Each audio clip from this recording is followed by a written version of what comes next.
भाग्य को कोसने वाले लोग इस कहानी को जरूर सुने। एक बार एक इंसान अपनी जिंदगी से बहुत परेशान था। वह हर समय अपने आप को कोसता रहता था कि क्या जिंदगी मिली है मुझे, क्या जीवन है, हर परेशानी मेरे साथ ही है, हर दुख मुझे ही आकर भूलता है, हर झंझट मेरे ही सर पड़ती है। एक दिन इसी तरह अपने आप को बैठा हुआ कोस रहा था कि क्या नसीब है मेरा, क्या किस्मत है मेरी, क्या जिंदगी है मेरी, कि तभी अचानक एक बाज अपने शिकार को पंजों में दबाए हुए एक पेड़ पर आकर बैठ जाता है और वहीं पर अपने उस शिकार को खाने लग जाता है। ये परेशान आदमी जब उस बाज को देखता है तो कहने लगता है कि क्या जिंदगी है इसकी, क्या जीवन जी रहा है मुझे, ना इसे खाने की चिंता, ना पीने की, ना पहनने की, और ना ही परिवार की शिकार करता है और मस्त खुली हवाओं में कभी इधर घूमता है कभी उधर घूमता है, सारे दिन आसमान में उड़ता रहता है। असल जिंदगी तो यही है, जीवन तो ये जी रहा है। और फिर वह आसमान की तरफ देखकर जोर जोर से चिल्लाता है कि काश मैं भी एक बाज होता तो मुझे भी कोई दुख ना होता, मुझे भी कोई परेशानी ना होती, काश मैं भी एक बाज होता। जब वह 2 से 3 बार जोर जोर से चिल्लाता है कि काश मैं भी एक बाज होता तो मुझे भी कोई दुख ना होता, मुझे भी कोई परेशानी ना होती, तो अचानक आसमान में बिजली कड़कने लग जाती है और आसमान से आवाज आती है कि हे इंसान, क्या ये हमने सच सुना कि तू हमारी दी हुई जिंदगी से परेशान है और तू एक बाज बनना चाहता है। तो इस आकाशवाणी को सुनकर यह इंसान हैरान रह जाता है और आसमान की तरफ देखकर कहता है कि हाँ, मैं सच में अपनी इस जिंदगी से बहुत परेशान हूँ, क्योंकि हर परेशानी मेरे साथ ही है, हर दुख मुझे ही है, हर तकलीफ मेरे ही साथ है। तो आसमान से फिर आवाज आती है कि हे इंसान, एक बार फिर सोच ले, हमने तुझे बड़ी प्यारी जिंदगी दी है, लेकिन अगर फिर भी तू चाहता है कि हम तुझे बाज बना दे तो हम तुझे बाज बना देंगे, लेकिन अगर एक बार हमने तुझे बाज बना दिया तो फिर हम तुझे बाज से इंसान दोबारा नहीं बनाएंगे। तो यह आदमी तुरंत जवाब देता है कि मैंने अच्छी तरह से सोच लिया है कि मुझे बाज ही बनना है और एक बार बाज बनने के बाद मैं दोबारा कभी नहीं कहूंगा कि मुझे इंसान बनना है। तभी ऊपर से आवाज आती है कि जैसे तुम्हारी इच्छा, और वह इंसान बाज बन जाता है। बाज बनते ही वह इंसान खुली हवाओं में उड़ने लगता है, कभी उड़ता हुआ इधर चला जाता है, कभी उड़ता हुआ उधर चला जाता है और सोचता है क्या मजे की जिंदगी है, असल जिंदगी तो यही है, ना कोई चिंता, ना कोई परेशानी, ना कोई डर, और सारा दिन ऊंचे आसमान में उड़ता रहता है। 2-3 मिनट पंख मारता है, उसके बाद पंख मारना बंद कर देता है और लंबे समय तक हवाओं में तैरता रहता है। इसी तरह हवाओं में तैरते हुए शाम का समय नजदीक आ जाता है तो वह सोचता है कि मेरे पास रहने का एक ठिकाना भी होना चाहिए, मेरा अपना एक घर होना चाहिए जहां मैं रात में आराम कर सकूं। तो ये सोचकर वह छोटी छोटी लकड़ियां इकट्ठा करने लग जाता है और एक ऊंचे पेड़ पर अपना घोंसला बनाने लग जाता है। एक एक लकड़ियां इकट्ठा करके वह अपने लिए एक सुंदर सा घोंसला तैयार कर लेता है और रात में उसी में सो जाता है और सोचता है सुबह उठकर शिकार भी करूंगा और सुबह उठकर फिर से मौज मस्ती भी करेंगे, खुली हवाओं में उड़ेंगे। सुबह होते ही वह शिकार की तलाश में निकल पड़ता है, हवाओं में उड़ता रहता है, ऊपर से जाकर देखता है कि कहीं जमीन में मुझे कोई शिकार नजर आए तो मैं तुरंत जाकर उसे दबोच लूं और वहीं पर खा लूं, लेकिन उसे कोई शिकार नजर नहीं आता। काफी समय बीत जाता है, वह लगातार ऊंचाई से शिकार को ढूंढता रहता है लेकिन उसे कोई शिकार नहीं मिलता। फिर पास एक जंगल होता है, यह उस जंगल में चला जाता है, ये सोचकर कि शायद वहाँ कोई अच्छा सा शिकार मेरे हाथ आ जाए। ये जंगल के ऊपर उड़कर शिकार को ढूंढता रहता है, जंगल के अंदर जाकर भी शिकार को ढूंढता है लेकिन इसे वहाँ भी कोई शिकार नहीं मिलता। शाम का समय नजदीक आ जाता है तो मायूस होकर वापस अपने घोंसले की तरफ लौट रहा होता है कि रास्ते पर थककर एक पेड़ के ऊपर बैठ जाता है। जब वह उस पेड़ के ऊपर बैठा होता है तो उसकी नजर एक बीमार चिड़िया पर पड़ती है जो कि लाल अवस्था में होती है। ये तुरंत जाकर उसे दबोच लेता है, उसके पंख निकालकर अलग कर देता है और उसे खा जाता है। उस चिड़िया को खाने के बाद वह अपने घोंसले की तरफ उड़ जाता है और रास्ते में सोचता है कि चलो बीमार चिड़िया ही सही, लेकिन कुछ तो खाने को मिला। वह अपने घोंसले पर पहुंचकर आराम करने लगता है और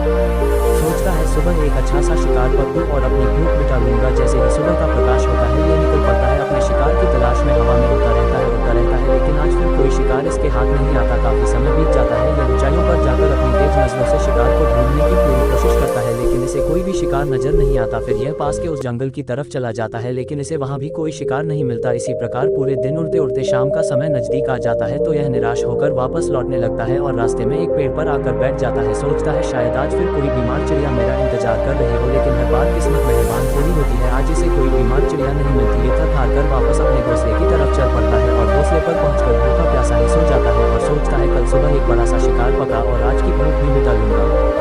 रात को अपने घोंसले में सोया होता है, गहरी नींद में होता है कि तभी एक भयानक तूफान आता है। इस तूफान की हवा इतनी तेज होती है कि इसके घोंसले को उड़ाकर एक जगह फेंक है और वह कहीं दूर दूसरी जगह फेंकते हैं। तो ये जहाँ पर गिरता है वहाँ नीचे एक नौकतरा लकड़ी पड़ी होती है जो इसके पंजे में गड़ जाती है और इसे बुरी तरह घायल कर देती है। तूफान के रुकने के बाद बारिश शुरू हो जाती है, तेज बारिश होती रहती है पर यह किसी तरह से पेड़ों के नीचे छुपकर बैठा रहता है। बड़ी मुश्किल से इसकी रात पड़ती है, जब सुबह होती है तो बारिश रुक जाती है। बारिश के रुकते ही चारों तरफ खुशियाँ छा जाती हैं, चारों तरफ हरियाली छा जाती है, नदियाँ और झरने तेजी से बहने लगते हैं। सब कुछ फिर पहले के जैसा हो जाता है लेकिन ये बात अब पहले के जैसा नहीं रहा, इसका पाँव बुरी तरह घायल हो चुका है। इसके पंजे में जो लकड़ी लगी थी उसकी वजह से इसका पंजा बुरी तरह छत हो गया है। और मैं आपको बता दूं कि बाज का जो पंजा होता है वह उसके शिकार को पकड़ने के लिए सबसे जरूरी होता है, क्योंकि बाज अपने पंजों से ही अपने शिकार को पकड़ता है, दबोच होता है और फिर अपनी चोंच के माध्यम से नोच कर खाता है। लेकिन अब इस बाज का पंजा बुरी तरह से घायल हो चुका था और वह पिछले 2 दिनों से भूखा भी था। ये शिकार की खोज में थोड़ा सा होता है कि शायद फिर कहीं कोई बीमार चिड़िया इसे मिल जाए, लेकिन कहाँ बार बार कोई बीमार चिड़िया मिलने वाली थी। वह कुछ देर तक उड़ता है लेकिन फिर भूख और दर्द के मारे थककर एक पेड़ पर आकर बैठ जाता है। वह पेड़ पर आकर बैठ तो जाता है लेकिन उसे पता नहीं था कि यहाँ एक और मुसीबत उसका इंतजार कर रही है। और वह मुसीबत ये थी कि 8-10 कौओं का एक झुंड मिलकर इसे परेशान करने लग जाते हैं। इसके ऊपर आकर इसके घाव में चोंच मारने लग जाते हैं। उन्हें भी पता चल जाता है कि यह बाज घायल है और भूख की वजह से कमजोर भी है। ये बाज उनसे बचने के लिए थोड़ा सा उड़ता है और फिर जाकर बैठ जाता है, उनसे पीछा छुड़ाने का प्रयास करता है, लेकिन वह फिर इसके पीछे आ जाते हैं तो ये फिर उड़कर थोड़ी दूर चला जाता है, लेकिन वह इसका पीछा नहीं छोड़ते और बार बार इसके पास आकर इसे परेशान करते हैं।